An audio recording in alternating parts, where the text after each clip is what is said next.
The spit landed with a sharp pat on the old woman's cheek. It was a bright afternoon in Abuja. The supermarket doors slid open and closed, while cars hummed past the curb.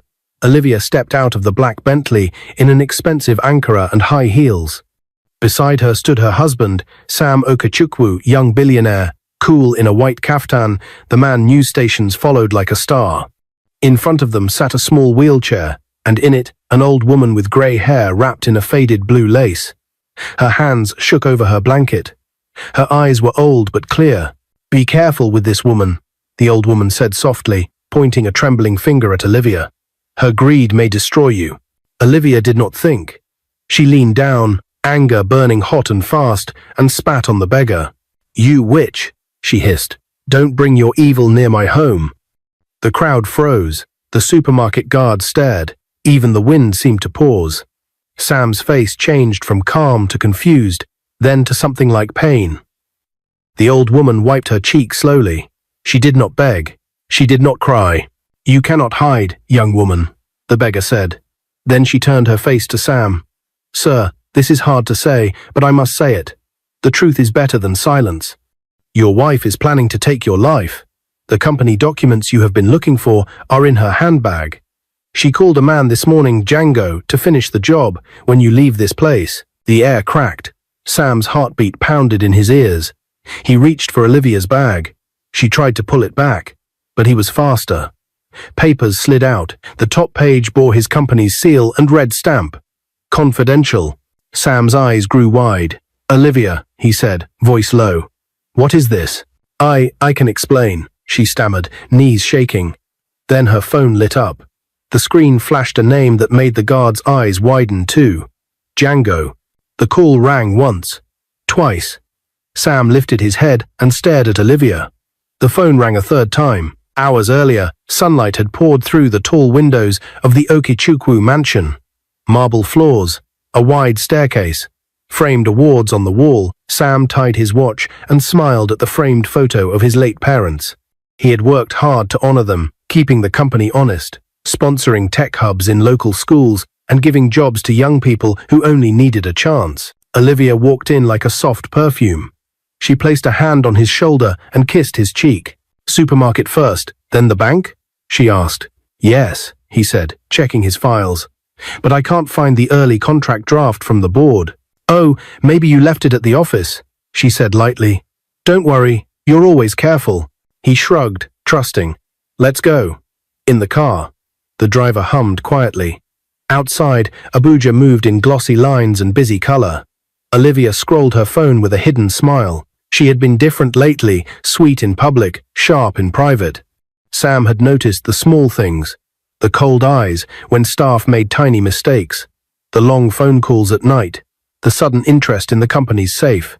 He had blamed stress. He had blamed his travel schedule. He had not blamed her. The Bentley slowed at the supermarket curb. Cameras always found him. Sam waved once, small, kind, quick. He stepped out. That was when he saw the woman in the wheelchair by the entrance. Her face was etched with years. Her blanket was thin. Her head was high. She did not hold out her hand. She only watched. "Good afternoon, Mama," Sam said warmly. "Have you eaten?" Before the old woman could answer, Olivia let out a short laugh, the type that cut rather than danced. "Can we go? We'll be late." That was when the woman spoke. "Be careful with this woman." The words lit a match. What followed was spit. And a truth that came like thunder. Back at the curb, the phone kept ringing in Olivia's hand. Django, until the name felt like a drumbeat. The guard shifted, eyes wide. People began to whisper. A child tugged his mother's wrapper and asked, "Mummy, why is the rich lady angry?" Olivia's mouth shook. It was the devil. I was angry. She fell to her knees on the sidewalk and grabbed Sam's hand. "Please forgive me. I was confused. Your staff mocked me. Your board does not respect me. I was angry. I only took the papers to scare you, to make you listen. I swear I didn't mean." "Answer the call," Sam said, voice steady now. "Put it on speaker." The old woman, her name tag on a small tin cup, read Mama Adana, watched without blinking. Her eyes were gentle, but they did not move from Olivia's face. Olivia's thumb hovered. The phone stopped ringing. A message arrived. Django. We are close. Say the word. Sweat broke across Sam's neck. He felt the shape of fear, but also a different shape, something like steel forming in his chest. Call him, Sam said. Tell him it's cancelled. Now. Olivia swallowed. She dialed with a shaking finger. The line clicked. Madam, a rough voice said. Is it time? Stop, Olivia whispered. It's cancelled. Do not touch him. Delete everything. Do you hear me? It's over. A pause. Then a cold laugh. You already paid. There is no over. We see you. The call ended. The guard stepped back. A small circle opened in the crowd. Somewhere far down the road, a siren cried. Driver, Sam said, never taking his eyes off Olivia. Call the police. Olivia wept. Sam, please, I was wrong. It was Juliana, she said she told me. Sam turned to Mama Adana. How did you know? The old woman took a slow breath. God gave me a gift when I was young. I can read the thoughts people hide when they plan harm. The gift stayed, even when life broke my legs and time took my beauty. It has saved strangers who walked away without thanks. I do not force it, but when danger stands this close, I must speak. Her voice trembled on the last word. Not with fear, but with the weight of many years that had been hard. Where is your family? Sam asked softly. My 2 sons, she said, looking at her hands, died 7 years ago on the road while coming to see me. After that, the world called me a witch. No one let me near their door. I came here because it is bright, and I can still see the Sunday. Silence pressed on the crowd like a hand. Even the harshest faces softened. The police van pulled up. 2 officers stepped out. The taller one glanced at the documents in Sam's hand, then at Olivia's phone. Madam Olivia Okechukwu, he said, voice firm. You are under arrest for criminal conspiracy, fraud, and attempted murder. After this, Olivia screamed. No, Sam, please, please, I'm sorry. She reached for him as the cuffs clicked shut, her gold bracelet jingling like a bell that would not stop. Sam did not step back. He did not step forward. He only looked at her with eyes that had gone far away, as if he were standing on a cliff watching the sea he once loved turn strange. The officers led Olivia to the van. Cameras flashed. Doors slammed. The van pulled into traffic and vanished. For a long heartbeat, nobody moved. Sam bent to Mama Adana and gently wiped her cheek where the spit had dried. Mama, he said, the word catching in his throat. Thank you. You saved my life. Tears burned his eyes. He straightened and turned to his driver. David, help Mama into the SUV. She is coming home with us. The driver rushed forward. Mama Adana's thin fingers gripped the wheelchair arms, then let go as the driver lifted her carefully. The blanket slipped, and the crowd saw how small her legs were, how time had worked like a river on stone. As they settled her into the back seat, Sam's phone buzzed again, this time not with a call, but with a new message. Unknown. You think police can protect you? Watch your back. David froze at the open door. The supermarket guard stiffened. Mama Adana looked up, eyes alert, as if she could feel a storm moving in. Sam lifted his gaze to the busy road, the shining sun, the world that had just tilted. Drive, he said quietly, and lock the gates when we reach the house.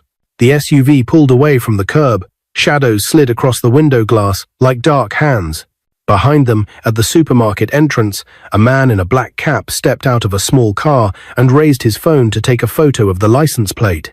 His mouth curled into a slow smile. The mansion gates closed with a heavy clang. David drove the SUV into the compound, his eyes flicking nervously at the rearview mirror. Sam sat stiff in the back seat, his jaw tight, one hand resting on the leather seat beside Mama Adana's fragile frame. She leaned quietly into the corner, her blanket drawn up to her chest. Her eyes scanned the compound as if she was listening to something the others could not hear. David, Sam said, breaking the silence, double-check the cameras tonight, and tell security no one enters this place without my order. So, yes, sir, David replied, pulling the vehicle to a smooth stop. The mansion glowed under the early evening sun, marble floors reflecting gold and glass windows glittering like fire. To outsiders, it was a fortress, but inside, Sam felt cracks opening. Olivia's betrayal, the warning message from the unknown number, and now the old woman beside him, it was too much to carry at once. He turned to Mama Adana, his voice softer now. Mama, from today, this is your home. No one will call you a witch again. You are safe here.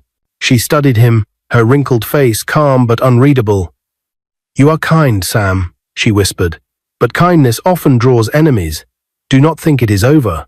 Evil does not rest just because one door closed. Sam's chest tightened. You mean Django? Mama Adana's eyes grew distant. I do not know his name, but I feel his hunger. He is not finished. And your wife? She paused, choosing her words carefully. Your wife's shadow is not gone yet. Sometimes, when a heart is hardened, even prison cannot break it. Sam lowered his head. The sound of Olivia's pleading voice outside the supermarket replayed in his mind. Her eyes wide, her hands shaking. The words, I'm sorry, Sam, echoing over and over. He closed his eyes. I trusted her. Mama Adana reached out, her thin fingers resting lightly on his hand. Trust is a good thing, my son, but blind trust kills kings. That night, after Mama Adana was given a warm room with silk sheets and food for the first time in years, Sam sat alone in his study. The walls were lined with books. His father's portrait hung above the desk, watching with steady eyes. Papers were spread everywhere, the company documents, the lawyer's letters, and the police reports from Olivia's arrest. He picked up his phone. Another message glowed on the screen. The UNKNON number again. You stop today. Tomorrow, we won't. His heart thudded. He forwarded the message to Barrister Jude, his lawyer, and to Inspector Musa, the police officer in charge of Olivia's case. Almost immediately, Musa called back. Mr. Okechukwu, this Django is not an ordinary criminal. He has been on our watch list for years. He controls gangs in Lagos, Abuja, even Port Harcourt. If your wife contacted him, she may have promised him money that we cannot trace yet. Sam rubbed his forehead. So what do I do? Keep guards at my side every second? You do more than that, Musa said firmly. You prepare for war. The call ended, leaving Sam staring at the dark reflection of his face on the window. Meanwhile, in the prison cell across the city, Olivia sat on a cold bench with her arms wrapped around her knees. The orange uniform hung loosely on her body. Her hair, once styled with care, clung to her face in messy strands. Her cellmate, a hardened woman with tattoos creeping up her arms, laughed. Rich madam, why you cry every night? You thought you were untouchable, eh? Olivia's voice cracked. I didn't mean for it to go this far. It was Juliana. She told me Sam would never respect me unless I took control. She said, Juliana? The cellmate raised an eyebrow. Your friend out there living soft, and you're here eating beans with cockroaches. Olivia buried her face in her hands.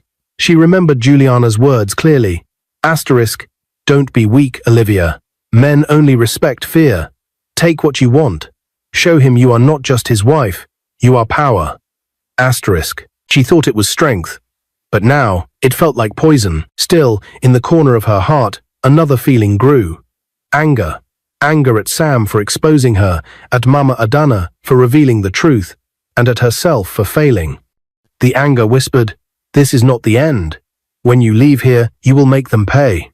Back at the mansion, dawn arrived with soft orange light spilling into the courtyard. David walked the perimeter with the guards. Birds sang, but their sound was drowned by the buzzing in his pocket. He pulled out his phone. A new message. Unknown. We know your house. Tell your boss to cooperate, or we come. David's face drained of color. He sprinted inside to the study where Sam and Barrister Jude were meeting. Sir. David gasped, holding out the phone. They're watching us. Sam grabbed the phone. The message was clear. His eyes hardened. Enough, he said. If they want to test me, let them come. But they will not touch this house. Mama Adana rolled into the study at that moment, her hands gripping the wheelchair rims with surprising strength. She looked at the phone, then at Sam. They are closer than you think, she murmured. And when the storm comes, it will not knock first. Sam turned toward her slowly. Mama, what do you see? She closed her eyes, breathing deeply. Her body trembled. Then she whispered, one of your own men will betray you. The words hung heavy in the air, like smoke that would not clear. Sam's chest tightened. Which one? But Mama Adana's eyes opened, cloudy and sorrowful. That, my son, I do not yet know. Outside, unnoticed, a black motorcycle slowed near the mansion wall. The rider lifted a phone, snapped a photo, and rode off into the shadows. The Okechukwu mansion looked like a fortress under the morning sun. Tall gates, polished marble, and uniformed guards pacing with walkie-talkies.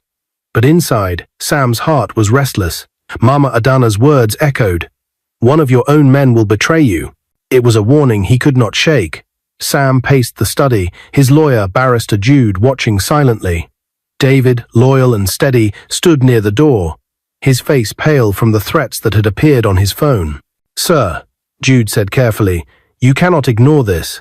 If Django has infiltrated your staff, it means someone is feeding him information from inside. We must act before it's too late." Sam clenched his fists. "But which one? I pay them well. I treat them like family. That is how betrayal works," Jude replied, voice grim. "It comes from those closest to you." Mama Adana sat quietly in her wheelchair. She had not spoken since her chilling warning, but her eyes stayed sharp, darting from one man to another as if she was listening beyond their words. Finally, she said, "Do not confront them yet. Wait. Watch. The truth always rises like smoke from fire." That night, the storm began. Sam lay awake in his room, the soft glow of the lamp outlining the tired lines on his face. Down the hallway, Mama Adana prayed softly, her voice rising and falling like waves. The guards changed shifts outside, their boots echoing against the tiles. At midnight, a strange sound broke the silence, metal against metal, faint but sharp. Sam sat up instantly. "David?" he called, but the corridor was empty. He slipped on his robe and walked toward the study. The sound came again, this time from the back entrance. He moved cautiously, heart pounding, and then he saw it, the side gate half open. A figure in black slipped inside, whispering into a phone. Sam froze in the shadows. His blood turned cold when he recognized the voice. It was Chike, the very guard he had promoted last month for loyal service. "Yes," Chike murmured into the phone. "The boss is asleep. Security cameras are looped. You can move at dawn." Sam's chest burned. Looped cameras? That meant everything he had trusted to protect his home was a lie. He stepped back, careful not to make a sound, but the marble floor betrayed him. A faint creak. Chike's head shot up. His eyes scanned the dark corridor. "Who's there?" he barked. Sam darted back toward the study, his pulse racing. But before Chike could chase him, a light flicked on. "Mama?" Sam whispered. There she was, Mama Adana, wheeling herself out of the shadows, her face calm but fierce. "Chike," she said softly, her voice cutting like a blade. "Do not take another step." The guard froze, his mouth opened, then closed. For a moment, his eyes seemed to flicker with fear. Sam stepped forward now, anger rising. "So it's you. You sold us out to Django." Chike's hand twitched near his waist, toward the gun holstered under his jacket. But Mama Adana's voice rang again, sharp as thunder. "Drop it." Her words shook the air. Chike's hand stopped. His eyes darted wildly, sweat dripping down his forehead. It was as though she had reached into his very mind and bound him. Sam seized the moment. He lunged, grabbing Chike's wrist and forcing the weapon free. It clattered to the floor. David and two guards rushed in at the commotion, pinning Chike to the ground. The traitor spat on the floor, glaring at Sam. "You think you've won? Django doesn't stop. He's already inside your walls. This house will burn before sunrise." The words chilled everyone. At dawn, the household was in chaos. Chike had been tied up and locked in the security room. The loyal guards checked every inch of the mansion, every camera, every gate. Barrister Jude called Inspector Musa, who promised to send officers immediately, but Sam could not shake the words, "This house will burn before sunrise." Mama Adana sat in the courtyard, her hands folded. She looked weary, but her eyes never stopped scanning. "Sam," she said as he approached, "listen carefully. Betrayal is like rot in wood. You may cut one part, but the weakness may already be everywhere." He crouched beside her. "What do you mean?" She lowered her voice. "Django does not work with one man. He works with many. Do not trust silence. Do not trust sudden kindness. The enemy always wears a familiar face." Sam's stomach tightened. "So Chike was only the beginning?" "Yes," she said simply. Before he could reply, David ran into the courtyard, breathless. "Sir, look!" He held up his phone. A video was circulating online. The title made Sam's blood run cold. Billionaire Okechukwo's wife arrested for attempted murder. The clip showed Olivia in handcuffs, screaming as police dragged her to the van. It had already gathered thousands of comments. But that wasn't the worst part. Underneath, a new message was pinned from an anonymous account. You exposed her. Now we expose you. Tonight, the mansion falls. Sam's face hardened. He looked at David, then at Mama Adana. They're coming, he said, his voice low but firm. And they won't stop until one of us is gone. Mama Adana's eyes glistened, but her voice was steady. Then, my son, you must choose. Will you keep running, or will you fight? Sam looked back at the gates, his mind racing. Somewhere out there, Django and his men were moving closer. Inside, fear gnawed at his staff. And Olivia, his own wife, sat in prison, her betrayal now the talk of the nation. The sun rose higher, but to Sam it felt like a storm cloud was already hanging over the house. He tightened his fists, his heart steadying. If it's a fight they want, he whispered, it's a fight they'll get. But even as he spoke, far beyond the mansion walls, a convoy of black SUVs was already rolling toward Abuja. Django sat in the back seat, a cruel smile twisting his scarred face. The Abuja sun dipped low, casting long shadows over the mansion walls. Inside, the air was thick with unease. Guards paced restlessly, radios crackling with updates. Every creak of the marble staircase, every gust of wind against the windows made Sam's chest tighten. Mama Adana sat in her wheelchair in the living room, her hands resting on her lap, her eyes closed as though she was listening to voices no one else could hear. David stood near the window, watching the road beyond the gate, his jaw tense. Sam entered, dressed in a black kaftan, his face carved with determination. He looked at the group of loyal guards gathered before him. We are no longer defending a mansion, he began, voice firm. We are defending our lives, our family, and everything my father built. Django believes fear can weaken us. He is wrong. Tonight, we stand. The guards nodded. Though their faces betrayed the fear they felt, Mama Adana's voice broke the silence. Sam, do not fight with anger alone. Fight with wisdom. Django thrives on recklessness. He will use your rage against you. Sam lowered his head. Then guide me, Mama. Tell me what you see. Her eyelids fluttered open, her gaze piercing. I see fire. I see betrayal, still close. And I see blood, but whose, I cannot yet tell. Her words sank like stones into the room. Meanwhile, miles away, Django sat in the back of a black SUV, his scarred face lit by the glow of his cigarette. His men, tattooed, muscled, and armed, sat beside him, their laughter filling the car. Boss? One of them said. The mansion's guarded heavy. Police even day around. You sure we go fit, enter? Django's smile was cold. Police? Guards? They are pawns. Pawns always fall when the king is weak. And Okechukwu, he is weak. His heart is broken. His wife betrayed him. His trust is bleeding. That old woman may whisper warnings, but whispers cannot stop bullets. He leaned forward, whispering to the driver. We hit them at midnight, but first, we send a message. Back at the mansion, the storm broke. It began with a single explosion, a deafening blast at the eastern wall. The guards shouted, running toward the fireball as smoke rose into the night sky. Car alarms blared. Neighbors screamed. Sam rushed out to the balcony, his eyes wide. God, they've breached the wall.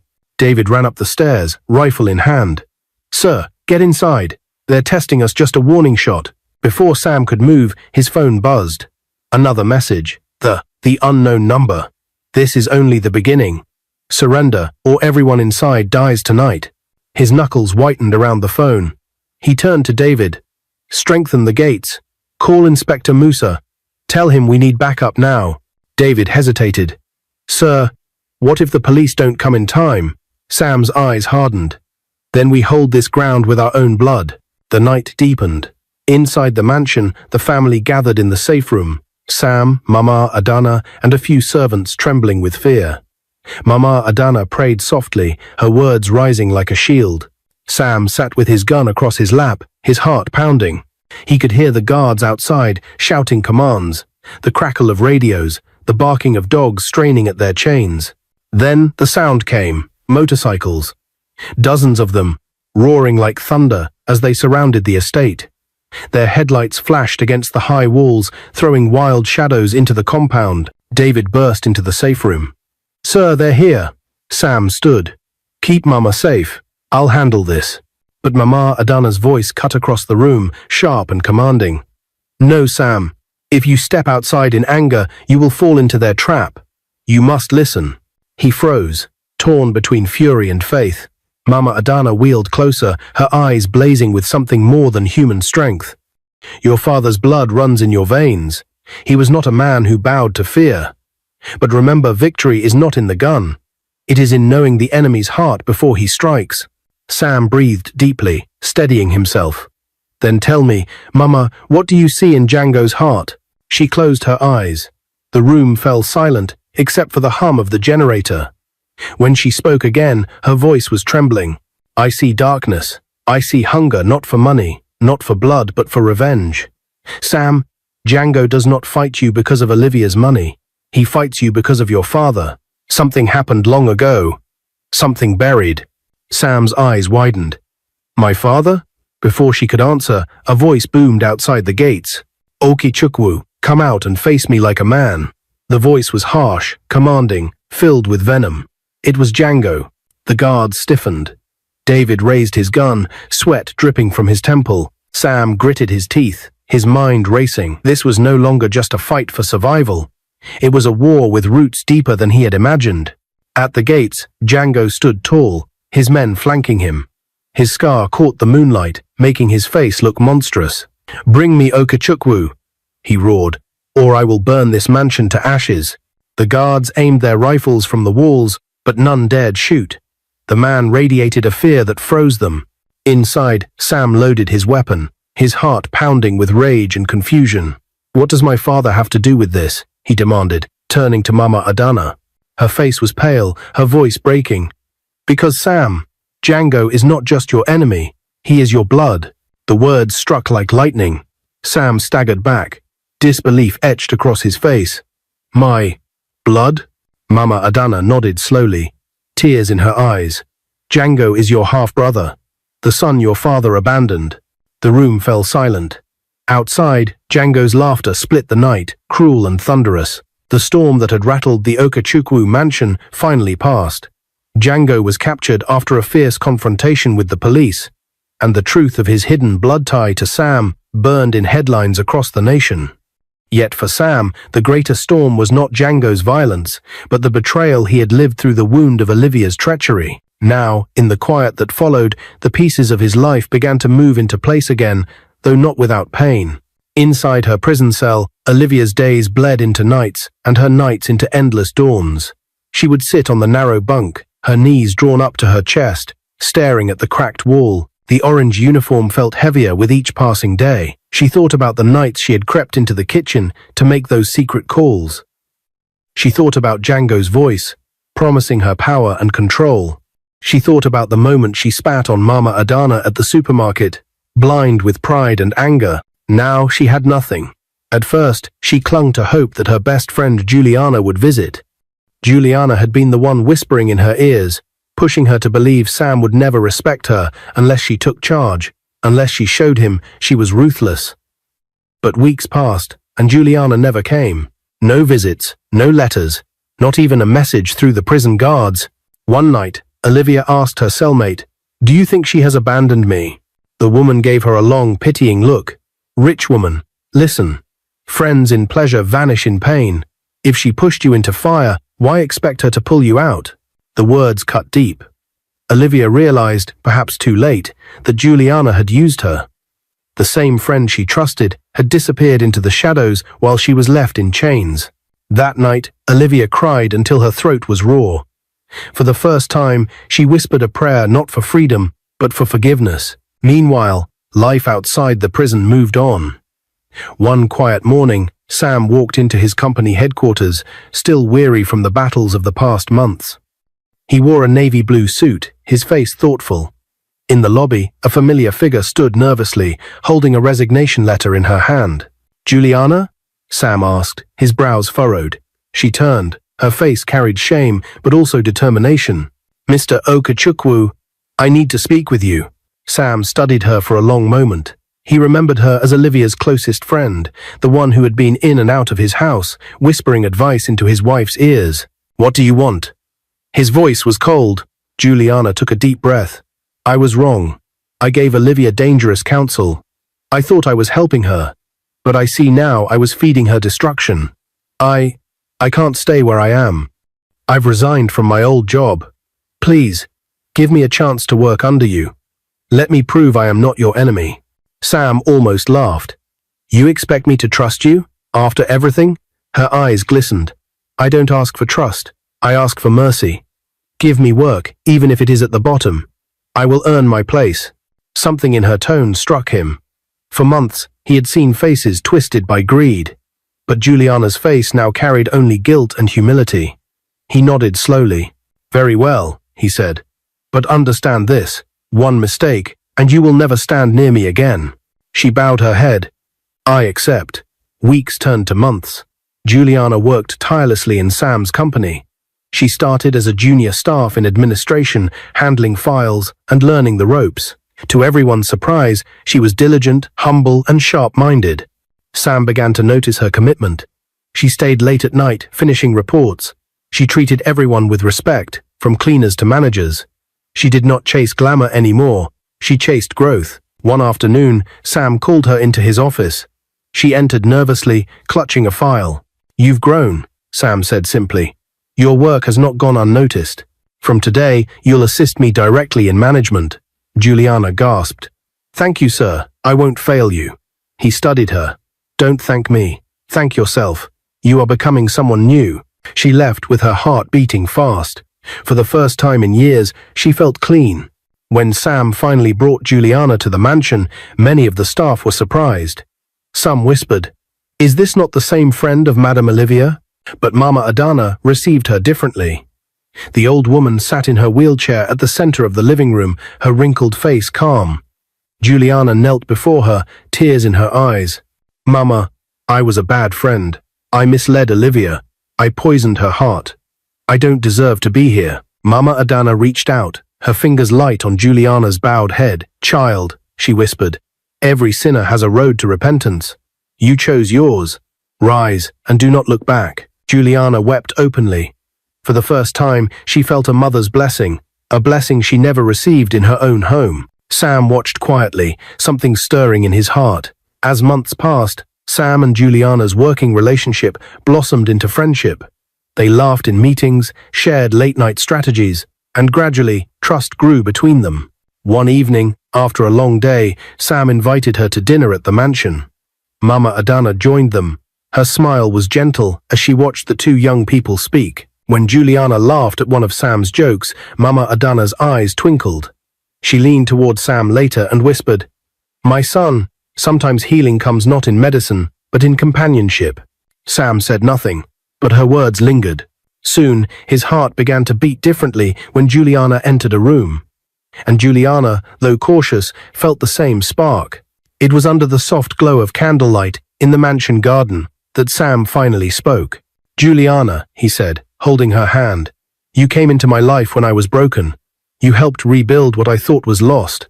Mama calls you a blessing, and I cannot imagine my future without you." Her breath caught. Tears welled in her eyes. "Are you asking me?" He knelt, pulling out a small velvet box. Inside, a diamond ring sparkled. "Will you marry me?" She covered her mouth, her tears falling freely. "Yes, Sam, 1,000 times, yes." From the balcony, Mama Adana clapped her hands, her laughter echoing like music. The wedding was not just a union of two souls, it was a symbol of healing. Guests filled the cathedral, dressed in bright lace and agbada. The choir sang hymns that lifted hearts. Juliana walked down the aisle in a white gown, simple but radiant. Sam waited at the altar, his heart pounding with gratitude. Mama Adana, seated proudly in the front row, had tears streaming down her wrinkled cheeks. When the priest declared them husband and wife, the crowd erupted in cheers. Sam kissed Juliana gently, and in that moment, the past seemed to melt away. A year later, joy overflowed again. Juliana gave birth to a beautiful baby girl. Sam held the tiny bundle in his arms, his eyes wide with wonder. "She is perfect," he whispered. Juliana smiled, weak but glowing. What shall we name her? Sam looked at Mama Adana, who stood by the bed with trembling hands. We will name her Adana, he said softly, after the woman who saved my life. Mama Adana broke down, sobbing with joy. She reached for the child, her hands shaking as she cradled the baby close. May your name carry light into this world, she whispered. But even as happiness filled Sam's home, his heart carried a weight. Olivia. One evening, he sat in the study, staring at the case files. She had been in prison for almost 3 years now. He thought of her tears, her wasted youth, her pride that destroyed everything. Juliana entered quietly, baby Adana asleep in her arms. You are thinking of her, aren't you? She asked. Sam sighed. She destroyed me, Juliana. But I cannot let bitterness raise my daughter. I must end this. The next day, Sam met with Inspector Musa and Barrister Jude. His decision shocked them both. I am withdrawing the case, he said firmly. Let Olivia go. Are you sure, sir? Musa asked. After all she did? Sam nodded. Yes. Forgiveness is not weakness, it is freedom. When Olivia walked out of prison, she was a shadow of the woman she once was. Her clothes hung loosely on her thin frame. Her once proud face was lined with regret. She had nowhere to go but her late parents' old bungalow, now crumbling with age. Each night, she sat on the broken porch, staring at the flickering TV inside. One evening, she saw the news, Sam, Juliana, and their baby Adana, smiling as they launched a new charity foundation. Tears streamed down Olivia's face. She touched the screen with trembling fingers. That could have been me, she whispered. That should have been me. It's loud, but it wasn't. And so, she wept not just for what she had lost, but for the love she had thrown away. Back at the mansion, Mama Adana rocked baby Adana gently. Sam and Juliana stood beside her, their hands intertwined. The house that once shook with betrayal now overflowed with laughter and peace. Storms will always come, Mama Adana whispered, gazing at the child. But dawn will always follow. And this, she kissed the baby's forehead, is the dawn God has given us. Sam and Juliana smiled at each other, their hearts full. And though Olivia wept alone in her old bungalow, Sam had chosen forgiveness. The past was not erased, but it no longer chained him. He was free. What is your view about this story? Where are you watching from? If you enjoyed this story, comment, share, and subscribe to our channel for more interesting stories.